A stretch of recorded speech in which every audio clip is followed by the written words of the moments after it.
tunamwaga rasmi mzee wetu Edwin Mtei. Mzee Mtei ni muasisi wa chama chetu, ndio mtu mwenye kadi namba 1 ya chama hiki. Unapoona wanachama wote hawa kwa maelfu, kwa mamia, kwa mamilioni katika nchi hii, ni wazo la mzee Mtei. Kwa hiyo tumekuja hapa kusherekea maisha, na bahati nzuri Mungu amempa maisha marefu ya kuishi duniani.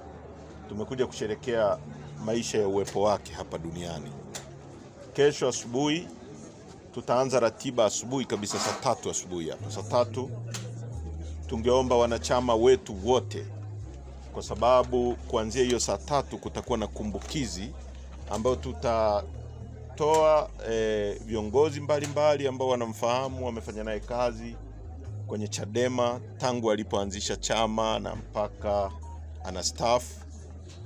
Wataeleza historia ya maisha yake, na hiyo itasimamiwa na chama moja kwa moja kwa muda wa risali moja tutaeleza. Lakini kwa sasa tutakwenda hospitali ya Seriani ambapo utauchukua mwili na utaongozwa na wanachama wetu pamoja na familia, na tutauleta mpaka hapa nyumbani tayari kwa maandalizi mengine ya kesho.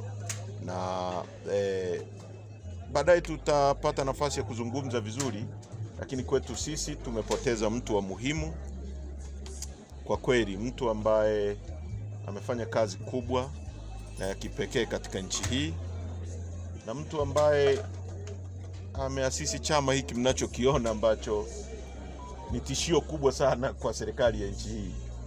Uwepo na existence ya CCM, tishio lake kubwa ni Chadema, na hili ni wazo la mzee Mtei. Kwa hiyo tunamshukuru sana kwa hiki alichotufanyia sisi kama wanachadema na kama Watanzania na dunia nzima, kwa sababu Chadema sasa ni chama ambacho kipo everywhere duniani hapa.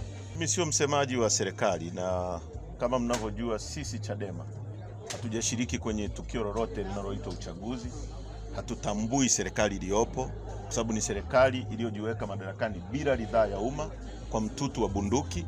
Kwa hiyo sisi hatutambui kama wanakuja, kwa sababu hata hivyo hatupangi ratiba ya serikali. Niulize mambo yanayohusu Chadema, nitakuwa tayari ku clarify mambo ya Chadema na mambo ya nchi yetu, lakini mambo ya mtu mwingine ambaye anakuja msiba, watu hawatoi kadi.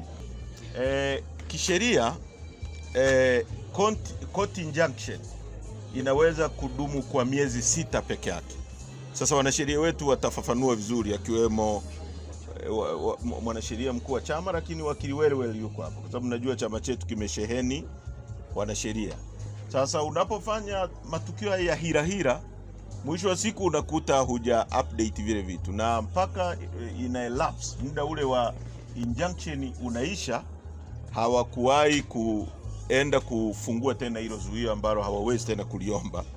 Kwa sisi kwa sasa, kama alivyoandika mwanasheria mkuu wa chama, hakuna injunction tena yoyote ya kuzuia kufanya shughuli za chama, na tutatoa program sasa za kuroll out ni nini tunaanza nacho rasmi, na tutakuwa tayari kwa mikutano ya chama, vikao vya chama, ofisi za chama kufunguliwa nchi nzima. Na Chadema kama alivyosema mzee Mtei, hili neno hakuna kulala mpaka kieleweke, ameliasisi mzee Mtei. No compromise, si kama mnaelewa, linabeba ujumbe mkubwa. Kwa sababu kuna watu nimesikia wanasema mzee Mtei hakuwa confrontational. Ukisoma hilo neno linakuambia nini? Message. Hakuna kulala mpaka kieleweke. Maana yake hakuna kukata tamaa, hakuna compromise za uongo, hakuna vitu vya ambavyo havina maana mpaka ambapo tutakapobadilisha nchi hii. Kwa hiyo sisi tutaenzi hili neno rasmi, kwa sababu sasa kama chama kitakuwa hakina zuio, watakao kuwa wanatufanyia fujo kama mausidi ambao umeona nchi nzima. Leo tunazungumza hapa, mwenyekiti wetu wa wilaya ya Mbeya vijijini amekamatwa kwa sababu anahoji kwa nini OCD akashushe bendera ya chama. Ni kitu ambacho hakijawahi kutokea, very strange. Lakini pia mnajua kuna vyama vinaitwa vyama si 10 na ngapi kwenye nchi hii. Kuna chama kingine chochote kinachoshushiwa bendera na polisi wenyewe, sio CCM, polisi. Maana yake CCM wameshindwa, hawezi kudeal na sisi. Sasa tuna deal na dola, na ndicho kinachoendelea. Dola ikikaa pembeni tu, tutakuwa pale juu, tumekaa pale tunaongoza nchi hii. Kwa hiyo halina ubishi. Kwa hiyo ndio hivyo, iwe nchi ya haki, ya demokrasia na inayojali haki za binadamu, na hicho ndicho alichokipigania Mzee Mtei. Ratiba rasmi haijatoka ya kusema kwamba tumepewa saa moja. Kwa vyovyote vile sisi hapa ni wafiwa, yaani hilo lieleweke. Sisi ni wafiwa kabisa. Huyu ni mzee wetu, ni mwasisi wa chama chetu, ni mtu mwenye kadi namba 1. Kwa chochote kitakachofanyika hapa kitafanyika kwa masikilizano kati yetu na familia. Sisi ni sehemu ya hii familia, ni sehemu. Huyu mzee ukimuuliza maisha yake kabisa tangu astaafu serikali ni Chadema.